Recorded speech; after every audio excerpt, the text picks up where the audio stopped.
Hey there, welcome back to Denver Stock Lab. If you're watching this, chances are you're brand new to the world of stocks. Maybe you've never even clicked buy before. That's absolutely fine. This series is built for people just like you. No finance degree, no fancy jargon, just clear explanations you can follow over a cup of coffee. We dug into short interest, learning how many shares investors have borrowed and sold short. We go one step deeper and ask a question that gets a lot of headlines. Can trapped short sellers accidentally trigger a massive stock rally overnight? In this episode, we'll break down what short selling actually means for everyday investors, walk through exactly how a short squeeze forces a buying panic, decode the key metrics like short interest and float, and then apply all of that to a real-world case. NVIDIA, ticker NVIDIA. By the end of the video, you'll be able to read a short interest snapshot, spot the warning signs of a potential squeeze, and understand why a squeeze is more about market psychology than a guaranteed money-making trick. Let's get started. First things first, what is a short squeeze? At its core, a short squeeze happens when a rising stock price forces people who have bet against the stock, short sellers, to scramble and buy shares back. Remember, a short seller makes money when a stock falls. They borrow shares, sell them at price, and hope to buy them back later at a lower price, return the borrowed shares, and pocket the difference. Now imagine the opposite. The price starts climbing instead of dropping. The short seller's potential loss begins to balloon. Because there's theoretically no limit to how high a stock can go, the loss can become huge. To stop the bleeding, short sellers must buy shares on the open market, a process called covering. When many short sellers try to cover at the same time, their collective buying pressure pushes the price even higher. That extra upward momentum can trap additional short sellers who haven't yet covered, creating a cascade that drives the price skyward. That cascade is the squeeze. Let's bring this to life with an everyday analogy. Picture yourself at a concert where tickets are sold out weeks in advance. You manage to borrow a handful of tickets from a friend, planning to sell them now and buy them back later when the price drops because the band's hype fizzles. Suddenly, the band announces a surprise guest performer, a superstar that nobody expected. Ticket demand explodes, and the price of those tickets shoots up dramatically. You're now holding borrowed tickets that are worth far more than you sold them for. To avoid a massive loss, you rush to the ticket marketplace to buy them back, but everyone else is doing the same thing. Your frantic buying adds to the demand, pushing the price even higher. That's essentially what a short squeeze looks like in the stock market. How does this process unfold step by step? Step 1. An investor decides to short a stock. They locate shares to borrow, usually from a broker's inventory or another investor's margin account. Step 2. They sell those borrowed shares on the market, pocketing the cash. At this point, the investor's position is short, and they owe the same number of shares back eventually. Step 3. The market moves. If the price falls, the short seller can buy back the shares at the lower price, return them, and keep the difference. If the price rises, the short seller faces a loss that grows with each tick upward. Step 4. Pressure builds. As the price climbs, the short seller's account may receive margin calls, demands for additional cash to maintain the position. To avoid a forced liquidation, the short seller may voluntarily decide to cover, buying shares back before the loss becomes unmanageable. Step 5. The buying frenzy. When many short sellers cover simultaneously, their combined demand can overwhelm the supply of available shares, especially if the total number of shares that can be freely traded, the float, is relatively small. The price spikes, attracting even more attention from traders, news outlets, and social media. Step 6. The feedback loop. The higher price forces more short sellers to cover, which pushes the price higher still. This loop can continue until either the price reaches a level where the remaining short sellers decide the risk is worth staying put, or new sellers enter the market, providing fresh supply that eases the pressure. A handy way to gauge how much of a stock's float is held by short sellers is the short float percentage. The formula looks like this. Short float percent equals short shares divided by total float times 100. The short shares number tells you how many shares are currently borrowed and sold short, while the float is the pool of shares that are publicly available for trading. A higher short float percentage means a larger portion of the tradable shares are already owed to short sellers, which can set the stage for a more dramatic squeeze if the price starts moving upward. It's also useful to understand days to cover, sometimes called the short interest ratio. This metric divides the total number of short shares by the average daily trading volume. It estimates how many days it would take for all short sellers to buy back their positions if they all tried to cover at once, assuming normal trading conditions. A higher days to cover number suggests that covering could be slower and potentially more painful for short sellers, increasing the risk of a squeeze. Remember, a short squeeze isn't magic.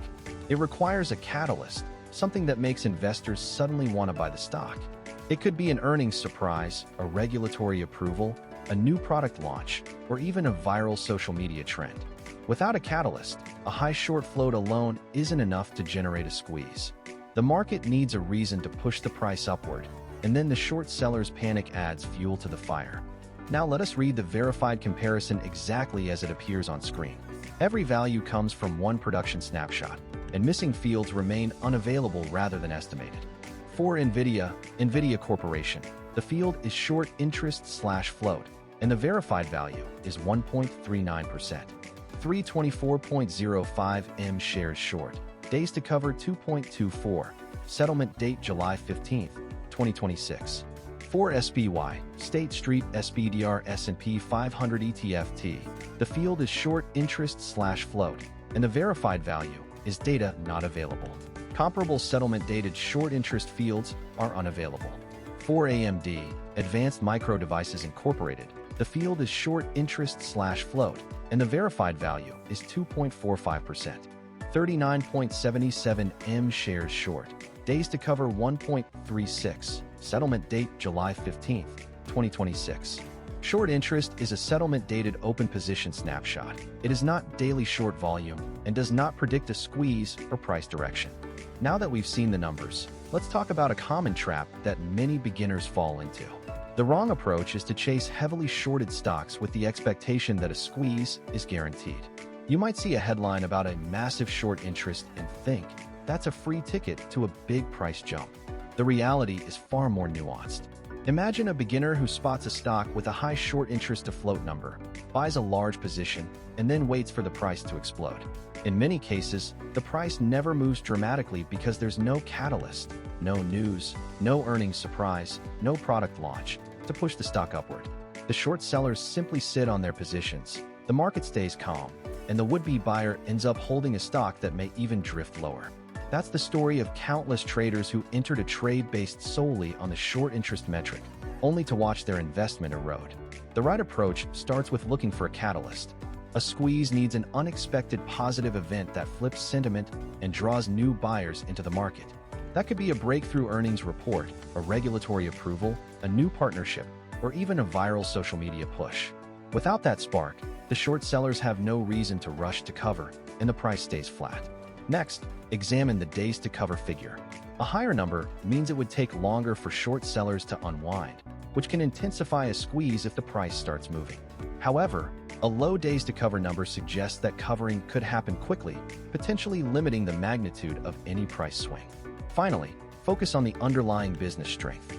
Even if a stock has a high short interest to float, you should still ask whether the company has solid fundamentals, a competitive moat, or a growth story that could support a genuine upward move. Buying a weak company solely for its squeeze potential is like betting on a house of cards to stand up because you heard a rumor that someone might knock it over. There's no real structural support. Let me tell you a quick story.